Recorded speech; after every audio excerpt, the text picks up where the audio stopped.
현재 발생하고 있는 신종 코로나 바이러스의 명칭에 대해 여러 가지 의견이 제기되고 있습니다. 최초에는 첫 발생지의 이름을 따서 우한 폐렴이라고 불렀지만 WHO의 권고로 바이러스의 공식 명칭이 코비드19로 정해졌습니다.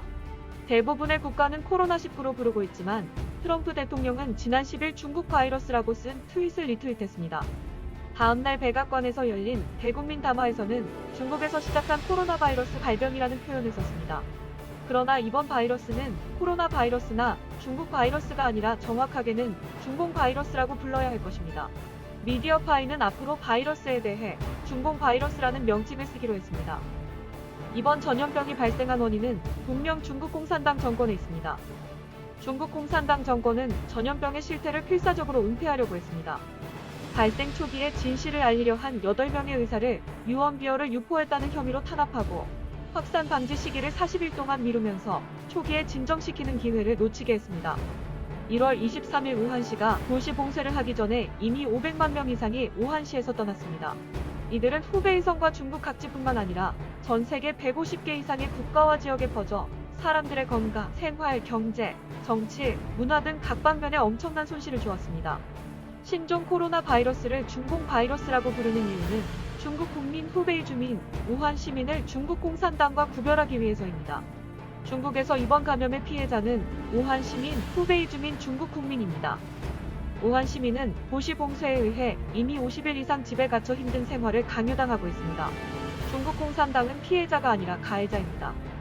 중국 공산당이 일으킨 인재는 세계를 미증유의 대재앙에 빠지게 했습니다. 신종 코로나 바이러스를 중공 바이러스라고 불러야 하는 이유는 또 있습니다. 이 바이러스의 전파 특징을 강조하기 위해서입니다. 중국 공산당과의 관계가 가까운 나라, 지역의 감염 상황이 심각합니다. 이란은 중국과 중동 지역에서 가장 중요한 전략적 파트너 관계입니다. 이탈리아는 지난해 3월 동맹국의 반대를 무릅쓰고 중국과 1대1로 향해 각서를 체결했습니다.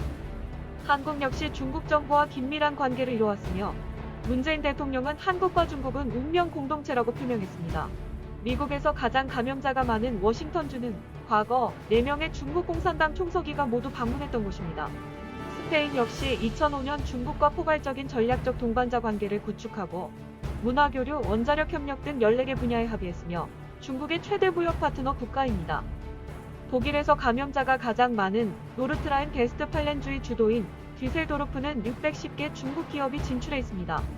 전 세계에서 가장 피해를 많이 입은 국가들은 모두 중국 공산당과 경제적 이익을 고리로 깊은 관계를 유지해왔던 나라들입니다. 중국 공산당은 지난 70년 동안 온갖 강압적인 수단을 통해 일당 독재 체제를 유지해왔으나 지금 사상 최대의 위기에 빠졌습니다. 이 위기에서 벗어나기 위해 온갖 거짓과 은폐 수단을 동원하며 책임을 전가하고 있습니다. 결국 전 세계인은 중국 공산당의 본질을 분명히 인식하고 반중공 의식이 더욱 높아져야만 지구에서 중국 공산당이 사라지게 할 수 있을 것입니다. 앞으로 중공 바이러스가 사멸했을 때 중국 국민과 전 세계인은 공산당이 없는 신중국을 맞이할 것이며 전 세계가 평화롭게 될 것입니다.